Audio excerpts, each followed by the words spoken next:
हनुमान जी ने रोते हुए कहा, प्रभु आप मुझे भरत के समान मुझे संतोष देने के लिए कह रहे हैं। मैं तो भरत के चरणों की धूली भी नहीं हूं, क्योंकि प्रभु मैं आगे बताना चाहता हूं कि मेरी मूर्छा को तोड़ने के लिए ये सब प्रयास विफल हो गए। तो भरत ने एक शब्द कहा और वो शब्द मेरे कानों में जैसे पड़ा, मेरी मूर्छा टूट गई। वो शब्द क्या थे जो भरत जी ने कहा? जो मोरे मन वच अरु काया, प्रीति राम पद कमल अमाया। तो कपि होई विगत समसूला, जो मोपे रघुपति अनुकूला। भरत जी क्या कहते हैं कि जो मोरे मन वच अरु काया, प्रीति राम पद कमल अमाया, कि यदि मैंने इच्छा रहित होकर, माया से रहित होकर मैंने मन क्रम वचन से श्री राम जी के चरणों की सेवा की है और राम जी मुझ पर प्रसन्न हैं, तो ये वानर थकान और पीड़ा से रहित होकर उठकर बैठ जाए। और जैसे भरत जी ने ये शब्द कहे, प्रभु मेरे अंदर इतनी ऊर्जा आ गई, इतनी चेतना आ गई मेरे अंदर कि मैं उठकर बैठ गया। हे श्री राम जी, मैं यही सोच रहा हूं कि काश मेरे अंदर भरत जैसा प्रेम होता, भरत जैसा विश्वास होता, तो लक्ष्मण भैया की मूर्छा तोड़ने के लिए मुझे संजीवनी बूटी लाने का उद्योग न करना पड़ता। मैं अपने वचनों की, आपके विश्वास और आपके प्रेम की शक्ति से लक्ष्मण जी की मूर्छा को तोड़ देता। हे श्री राम जी, मेरे अंदर भरत जैसी भक्ति भर दीजिए, भरत जैसा विश्वास भर दीजिए, भरत जैसा प्रेम भर दीजिए राम जी। मेरी यही चरणों में प्रार्थना है। श्री राम जी इतने प्रसन्न हो जाते हैं क्योंकि ये हनुमान हैं जो हर जगह से गुणों को निकालते हैं, उन्हें किसी के अंदर अवगुण नहीं दिखते हैं। एक संत हुए ठाकुर रामकृष्ण परमहंस, वो कहते हैं कि जब आप किसी गीले पात्र में आटे को रखते हो तो कुछ न कुछ आटा उसमें चिपक ही जाता है। किसी गीले पात्र में जब आटे को रखा जाता है तो कुछ न कुछ आटा अपने अंदर चिपका लेता है। ऐसे जब आप किसी के अंदर अवगुण देखते हो, किसी की बुराई को देखते हो, तो वो बुराई भी कहीं ना कहीं आपके अंदर स्थान बना लेती है। इसलिए हर मनुष्य के अंदर अच्छाई देखने का गुण अपने अंदर डालना सीखना चाहिए। हनुमान जी ऐसे चरित्र हैं जो हमें सीखना चाहिए कि वो हर किसी के अंदर सद्गुण देखते हैं। भरत जी के अंदर उन्होंने सद्गुण देखा और उस सद्गुण को अपने अंदर बसाने के लिए राम जी से प्रार्थना की। हमें भी अपने गुरु भाई गुरु बहनों में ऐसे बहुत सारे भाई बहन हमारे मिलते हैं जिनके अंदर हम अवगुण देखते हैं और उन अवगुणों को देख करके हम अपने अंदर ईर्ष्या भाव ले आते हैं, क्रोध ले आते हैं। श्री महाराज जी कहते हैं, ये मैंने तुम्हारे निर्माण के लिए बनाया है, तुम्हें केवल मुझे देखना है। तुम इस दरबार में मुझे पाने के लिए आए हो, तो तुम्हारा ध्यान किसी और पर क्यों जाता है? क्योंकि तुम्हें मुझे प्राप्त करना है। क्योंकि हमें जब गुरु के प्रति हमारा भाव होगा तो ही हम अपने लक्ष्य को प्राप्त कर पाएंगे। इसलिए गुरु भक्तों, ऐसा भाव हमें अपने अंदर जगाना है कि हम अपने प्रभु का प्रेम प्राप्त कर सकें, क्योंकि गुणों से ही भगवान मिलते हैं। और आज भरत जी श्री राम जी के सेवा में समय बीत रहा है और कहते हैं ऐसे करते करते सारा समय 14 साल का समय अब बीत ही रहा है और इधर जो है रावण का वध हो चुका है। श्री राम जी ने अयोध्या ये लंका का राजा बना दिया है विभीषण जी को। विभीषण जी उनसे आग्रह करते हैं कि प्रभु लंका नगरी तो अब आपकी है, आप इसके राजा हैं, आप ही ये राजपाट संभालिए। मैं तो आपका सेवक हूं और आप लंका को छोड़कर मत जाइए, आप यहाँ रुकिए। राम जी कहते हैं अगर मैंने एक दिन का भी विलंब कर दिया तो अयोध्या में उलट पलट हो जाएगी, सब अनर्थ हो जाएगा। इसलिए विभीषण जी मुझे रोकिए मत, मुझे शीघ्र जाना होगा। कोई ऐसा प्रबंध करो जिससे हम शीघ्र अति शीघ्र पहुंच जाएं। और कहते हैं कि श्री राम जी चल पड़ते हैं, उस पर विमान उनके लिए आता है। और इधर भरत जी का क्या हाल है कि अब अवधि का एक दिन शेष बचा है और भरत राम जी के कोई संदेश नहीं आया। इस भाव से उनका हृदय अत्यंत क्लांत हो रहा है और इस बात से वो दुखी हैं। रहे एक दिन अवधि अधारा, समुझत मन दुख भय अपारा। कारण कवन नाथ नहीं आए, कुटिल जाने की धो नहीं बिसराए। प्राणों की अवधि का एक दिन शेष रह गया, प्राणों के आधार अवधि, क्योंकि एक एक दिन कितनी मुश्किल से कट रहा है, एक एक दिन कितनी मुसीबत से कट रहा है, इसकी कोई कल्पना भी नहीं कर सकता कितना कष्ट है। और श्री राम जी आते हैं, श्री हनुमान जी को भेजते हैं कि हनुमान जी आप शीघ्र जाइए।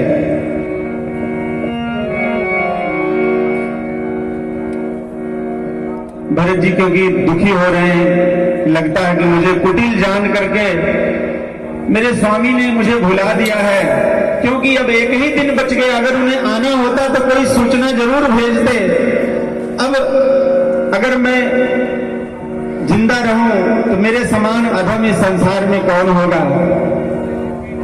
और भरत जी इतने व्याकुल हैं, लेकिन सभी शुभ लक्षण हो रहे हैं। उनकी दाहिनी भुजा बार बार फड़क रही है, बार बार शुभ संकेत हो रहे हैं, लेकिन कोई संदेश न पा करके उनका मन अत्यंत विचलित है। इतने में क्या होता है, राम बिरह सागर मह भरत मगन मन होत, विप्र रूप धरि पवन सुत, आई गए जनु पोत। श्री राम जी के विरह समुद्र में, श्री राम जी के विरह समुद्र में भरत जी का मन रूपी जहाज डूब रहा था। हनुमान आ गए, हनुमान जी जहाज का रूप धारण करके भरत जी की रक्षा के लिए आ गए। और जैसे ही आकर के उन्हें शुभ संदेश सुनाया कि जिनके गुणों का बखान आप दिन रात करते रहते हैं, जिनके गुणों की पंक्तियों का आप दिन रात गुणगान करते हैं, वो देवताओं के रक्षक श्री राम जी लक्ष्मण और सीता सहित सकुशल अयोध्यापुरी आ रहे हैं। जैसे यह सुखद समाचार भरत जी के कानों में पड़ा, भरत जी को इतने सुख मिला। वह सुख तीनों लोगों में उससे बड़ी सूचना, उससे बड़ी सुखद सूचना कोई नहीं है। और भरत जी इतने प्रसन्न हैं, इतने आनंदित हैं, गुरुदेव को सूचना पहुंचाई, माताओं को यह खबर पहुंचाई गई और सारे अयोध्या में यह सुखद सूचना पहुंच चुकी है। और चारों तरफ एक उत्सव का वातावरण है कि हर कोई उसी दिशा में भागा जा रहा है जिस तरफ से राम जी के आने की सूचना प्राप्त हुई है। और हर कोई पूरी अयोध्या नगरी में इतनी चहल पहल है कि आज पहली बार अयोध्या में इतनी हलचल है, इतनी खुशी है, इतना आनंद है, क्योंकि उनके श्री राम जी जो आ गए हैं। 14 वर्षों के बाद श्री राम जी अयोध्या आ गए हैं मां जानकी के सहित। और सभी एक दूसरे से पूछते हैं कि तुमने राम को देखा, तुमने माता जानकी के दर्शन किए क्या, तुमने क्या राम जी को देखा। सब एक दूसरे से पूछते हैं और सभी राम के दर्शनों के लिए व्याकुल हो रहे हैं। और राम जी का विमान उतरता है और श्री राम जी विमान से नीचे आते हैं, माता धरती माता को प्रणाम करते हैं, गुरु वशिष्ठ को प्रणाम करते हैं, माताओं को प्रणाम करते हैं। और फिर भरत जी के पास श्री राम जी पहुंचते हैं। भरत जी उनके चरणों में गिर जाते हैं। अरे भूमि नहीं उठत उठाए, बरकर श्री रघुवीर उरलाए। चरणों में गिरे हैं, जबरदस्ती उन्हें श्री राम जी भुजाओं से पकड़कर उठाते हैं और अपने हृदय से लगा लेते हैं। और जो आनंद और जो सुख भरत जी इस समय प्राप्त कर रहे हैं, भगवान महादेव पार्वती जी से कहते हैं कि हे देवी, इस समय जो सुख भरत प्राप्त कर रहे हैं, इस सुख को पाने के लिए भरत बनना पड़ेगा। देवता मुनि गंधर्व किसी के लिए भी यह सुख सुलभ नहीं है, क्योंकि यह सुख पाने के लिए भरत जैसा प्रेम होना चाहिए। भरत ही इस प्रेम को प्राप्त कर सकते हैं। और कहते हैं भरत जी को जो सुख और आनंद की प्राप्ति हुई, आज पूरी अयोध्या में उत्सव हो रहा है। घर घर दीप जलाए जा रहे हैं, घर घर आनंद हो रहा है। हर अयोध्या वासी को लग रहा है कि मेरा ही पुत्र 14 साल बाद लौट कर आया है। हर अयोध्या वासी के हृदय में उतना ही सुख है जितना माता कौशल्या के हृदय में है। और अयोध्या का क्या वातावरण है। अयोध्या चलने के लिए कितने लोग तैयार हैं हमारे साथ? अयोध्या की मानसिक यात्रा करेंगे। कितने लोग अयोध्या चलेंगे इसी वक्त? सभी लोग चलने के लिए तैयार हैं। तो चलिए हम सभी अयोध्या में चलते हैं, जहां श्री राम जी का आगमन हो चुका है, उत्सव हो रहा है, आनंद हो रहा है और बड़े ही सौभाग्य का विषय है।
हजारों लाखों वर्षों बाद भी वो दिवाली हम हर वर्ष मनाते हैं। दीप जले हैं सबके घर घर, ज्योतित है हर जग का अंतर, ज्योतित है हर जग का अंतर। दीप जले हैं सबके घर घर, ज्योतित है हर जग का अंतर, ज्योतित है हर जग का अंतर। दीप जले हैं सबके घर घर, ज्योतित है हर जन का।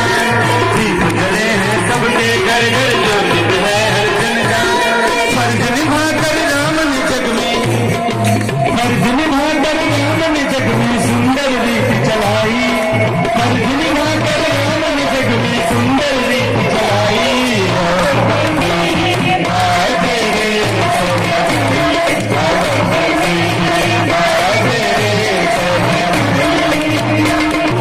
चौदह वर्षों बाद अवध में लौटे हैं रघुराई, अवध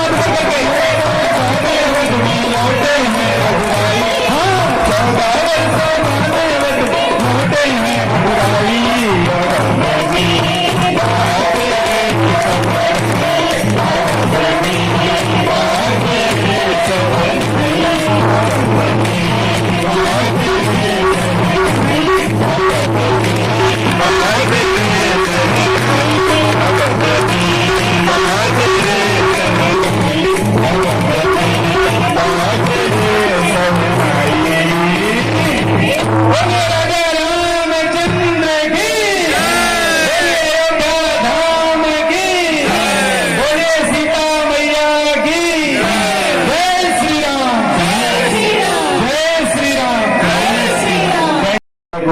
सजाया गया और घर घर रंगोली बनाई गई। हर चौराहे पर इत्र, सुगंधी दीप, रंगोली, पूरी अयोध्या जगमग कर रही है और चारों तरफ श्री राम जी के गुणगान गाए जा रहे हैं, श्री राम भक्ति के गीत गाए जा रहे हैं। और ऐसी अयोध्या आज, क्योंकि 14 वर्षों बाद श्री राम जी का आगमन हुआ है। प्रभु प्रेमियों, ऐसी हमारे जीवन में श्री महाराज जी कहते हैं, आज हमें अपने हृदय रूपी अयोध्या को भी ऐसे ही सजाना है, अपने हृदय में भी राम राज्य लाना है।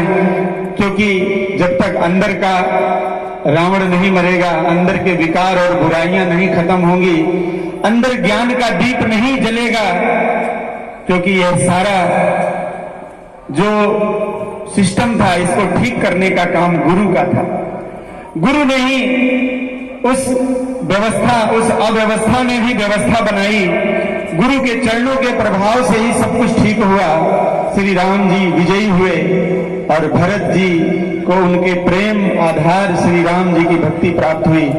और आज ऐसा ही उपदेश और संदेश श्री महाराज जी हमें दे रहे हैं कि बाहर ही नहीं, अपने अंदर भी हम राम को कैसे जाने। और इन्हीं संदेश और इन्हीं शब्दों के साथ आइए कुछ संदेश और उपदेश स्वामी श्री शिव शरणानंद जी से मैं आग्रह करूंगा। आप सब आरती और प्रसाद लेकर जाएंगे, क्योंकि कथा समाप्त हुई।